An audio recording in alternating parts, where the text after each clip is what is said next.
Assalamualaikum warahmatullahi wabarakatuh. Perkenalkan, nama saya Alifa Rauda, mahasiswi dari Universitas Islam Negeri Sunan Gunung Jati Bandung. Di sini saya akan menjelaskan materi tentang uji Cochrane. Berikut penjelasannya.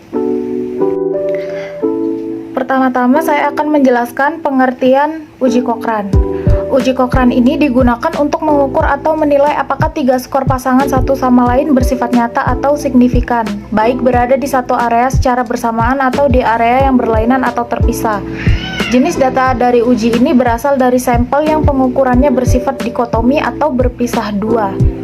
Misal, sukses dan gagal, ya dan tidak, puas dan tidak puas, cepat dan lambat. Data uji Cochrane ini merupakan perluasan dari uji McNemar dan dapat disebut sebagai data nominal.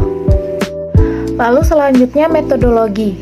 Data terdiri atas reaksi-reaksi dari N subjek terhadap K perlakuan yang diberikan secara berurutan atau bergantian.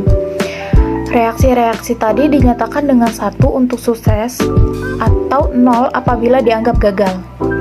Format data untuk K perlakuan terhadap N subjek disajikan dalam tabel seperti berikut. Cochrane mengatakan bahwa total banyaknya kejadian yang sukses atau skor 1 dalam suatu kelompok dianggap tetap. Jika hipotesis 0 benar, setiap perlakuan dianggap sama-sama memiliki peluang untuk menghasilkan salah satu dari skor 1 ini. Lalu selanjutnya terdapat prosedur uji Cochrane. Yang pertama, menentukan hipotesis 0 dan hipotesis alternatif atau H1. H0 untuk proporsi atau frekuensi jawaban sukses sama dalam masing-masing perlakuan.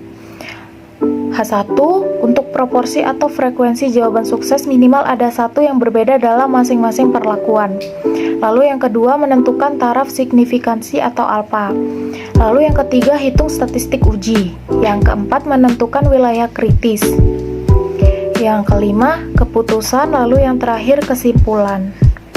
Di sini terdapat contoh soal yang akan kita kerjakan di aplikasi SPSS.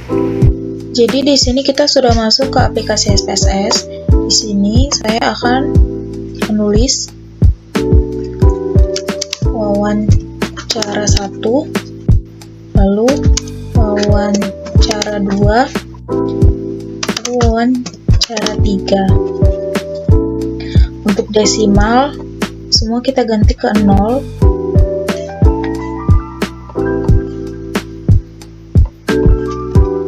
Lalu untuk label kita tulis jawaban terhadap wawancara 1.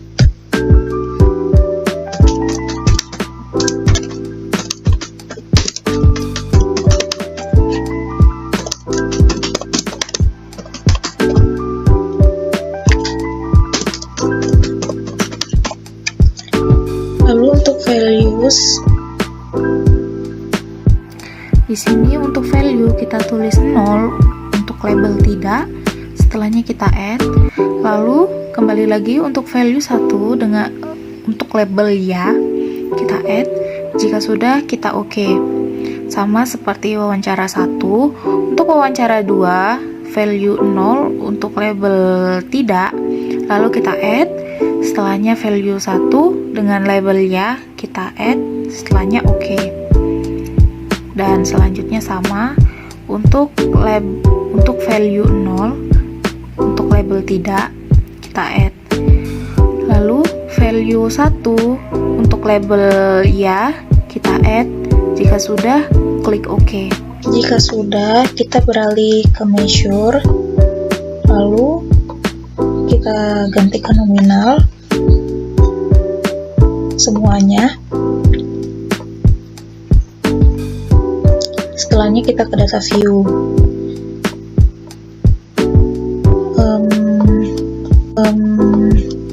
Ini saya sudah menyalin dari contoh soal yang sebelumnya di Excel. Lalu di sini kita copy.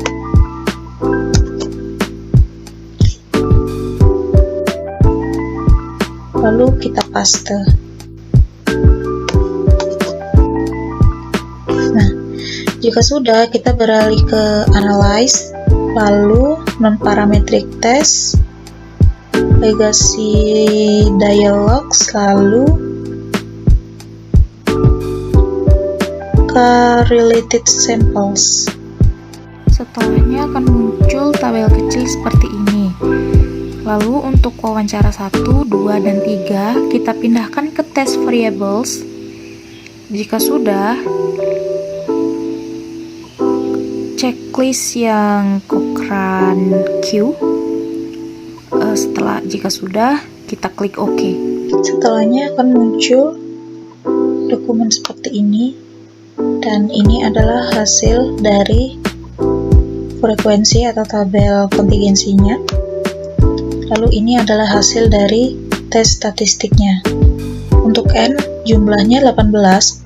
Lalu untuk Ki hitung dari Cochrane itu 16,667 atau 16,67. Lalu untuk p-value-nya adalah 0,000. Lalu setelahnya kita pindahkan ke Word atau yang lainnya.